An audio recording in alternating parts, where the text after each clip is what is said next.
Alright mga idol, kumusta? Pag-usapan natin ang Pilipinas. Kagabi mga idol, mayroon ako napanood na live video sa TikTok, tapos mayroon din sa Facebook, from Davao City, Mindanao. At ang nilalaman ng video ay ang mga kapwa natin DDS supporters, kapwa natin vloggers at mga TikTokers na nandoon sa bahay ng matandang Duterte, na ex-president Duterte, dahil yung MPO, yung intel na natanggap nila ay lulusubin o papasukin yung bahay. Alam nyo mga idol, katangahan at kabubuhan yan noong administrasyong ito. Lulusubin nila, papasukin ng bahay. Anong gagawin nila doon? Anong makukuha nila? Anong inspected nila roon? Tataniman nila ng kung ano-ano para meron silang masabi sa publiko. Punyetang Marcos yan utak, bubo talaga papasukin mo, sisiraan mo yung Duterte, lalong mamahalin ng taong bayan niya. Gusto mong manalo yung alyansa mo, kung tayo na malabo yan. Sinira mo yung Duterte, ginago mo yung Duterte. Ang Duterte minahal ng taong bayan, tapos sinira mo. Habang sinisira mo ang mga Duterte, lalong mamahalin ng taong bayan yan. Ang pagkakamali mo, wala kang ulang utak papasukin mo, lulusubin mo yung bahay. Anong gagawin mo? Inspected may mga baril yung dating presidente, dahil meron siya ni-renew yung baril na marami yun. Kailan lang nag-renew siya ng license ng baril na yun. Inspected, marami siyang baril doon. May mga license yun. Anong itatanim ninyo pa doon? Bukod sa kukunin niyo yung baril, yung mga baril na yun, at kung ano-ano pagsasabihin ninyo sa media ninyo. Ano pa? Maniwala ba sa inyo taong bayan? Hindi na. Kahit anong gagawin ninyo, malabo kayong paniniwalaan. Yung mga binayaran nyo lang naniniwala sa inyo. Karamihan doon wala na. Kahit anong gagawin ninyo. Marami ng tao doon ngayon, mula kagabi hanggang ngayon nandoon, nagbabantay, naghihintay lang na lulusubin yung bahay. Gaano ba kalaki yung bahay? Diyos ko, hindi naman yan katulad ng mga mansyon ninyo. Maliit lang yung bahay na yun. Papasukin ninyo, papasukin naman kayo pag pinasok ninyo Pero lahat yun, yung mga kamera, yung mga tao nandoon. Kailangan makalive sila. Utos yan ng gobernador, nakalimutan ko anong pangalan ng gobernador Jas Davao. Yung gobernador nanood kagabi, napanood ko pa So maano mo yung gobernador na nakiki-isa sa laban na ito, at hindi nang iiwan, talagang support talaga siya. Nandun siya kagabi, binigay niya instruction, hayaan mo silang makapasok. Ngayon, kailangan lang lahat ng kilos nila dokumentado, may video, naka-video talaga. Sa ganon, walang lusot kung ano man ang binabalak nila. Ako natatawa lang ako Siyempre yung kaming mga supporters, isipin namin, pero kung isipin mo rin, anong katangahan ng administrasyon dito? Ano mapapala nila dun sa bahay na yan? Para lang makaganti? Punyetang buhay yan. Sabi ko sa inyo, habang sinisira ninyo yung mga Duterte, lalo lang mamahalin ng taong bayan. Nakatatak na yung PDP laban tandaan ninyo.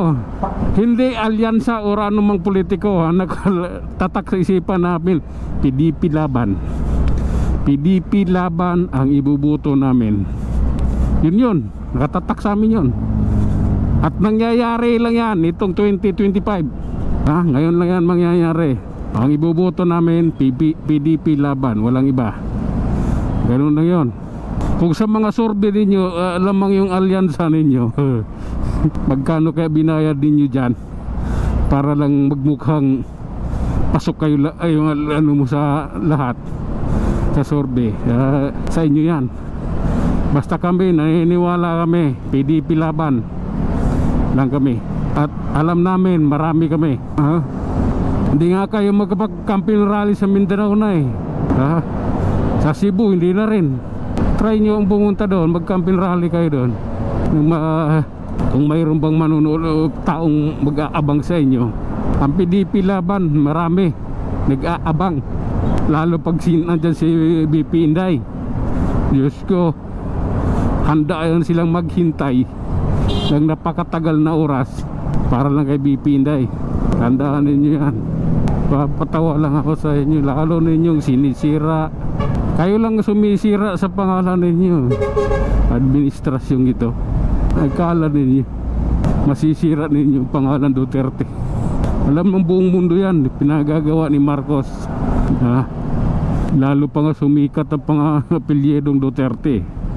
Ako na lang nahihiya sa administrasyong ito, ang mga pinagagawa ba, ang mga kabubuhang pinagagawa. Kasi matalino ka, hindi mo naman gagawin yung gano'n. Nakatutok ka doon sa pamilyang Duterte para pabanguhin yung pangalan mo. Malabong pabango pangalan nyo. Tandaan ninyo yan. Habang sinisira ninyo, habang tinututukan ninyo ang pamilyang Duterte, lalo siyang mamahalin ng taong bayan. Kasi mag-isip, yung ibang taong hindi nag-ano sa politika, mag-isip yan eh, mag-research. Bakit ganito sila sa pamilyang ito? Bakit nakatutok sila rito? Bakit? Diba? Mag-isip yun, mag-research yun. Siyempre mapapanood naman yung mga video namin, yung mga ano namin, diba? Andiyan kami, malakas kami sa social media. Kahit hindi kami binabayaran, marami kami supporters. Totoong tao kami, hindi kami fake account. Kaya dyan kayo nagkakamali.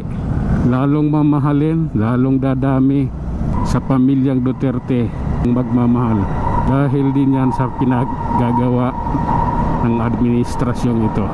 Parang sila yung nangangampanya eh. Habang sinisira nila kasi yun, habang ano-ano pinagagawa nila, sisikat at sisikat yung PDP laban, yung pangalang Duterte, yung apelyedong Duterte. Kaya mamahalin at mamahalin siya ng masang Pilipino. Kaya ngayon, Jesus, sige lang. Sirain nyo lang. Andun, ang daming mga vloggers doon, ang daming tiktokers doon, nakatambay. Baka mamaya mayroon pa ibang darating doon eh. Mamaya ang gabi, tinan mo, magugulat yan, may mga darating pa yan doon sa bahay ni ex-president Duterte, ng mga tao. Diyan lang din yan, parting Mindanao din manggagaling yan. Talagang mamaya magkakaalaman yan kung ano man ang gagawin ninyo, dahil lulusubin nyo, katulad na QGC na nilusob nila. Wala naman silang napala, lalo lang napatunayan ng masang Pilipino na napakabubo ng administrasyong ito. Lahat ng nasa kanila, lahat ng kalamangan nasa kanila, sa aspeto ng kunwaring batas ngayon, lamang sa kanila. Pero pagdating sa Pilipino, dahil mag-i-eleksyon, talo sila doon sila babagsak. Magkakadayaan man sa eleksyong ito, basta kami, isa lang ang paniniwala namin, isa lang ang ibubuto namin, PDP laban. Nakatatak na yun. Alright mga idol, hanggang sa muli.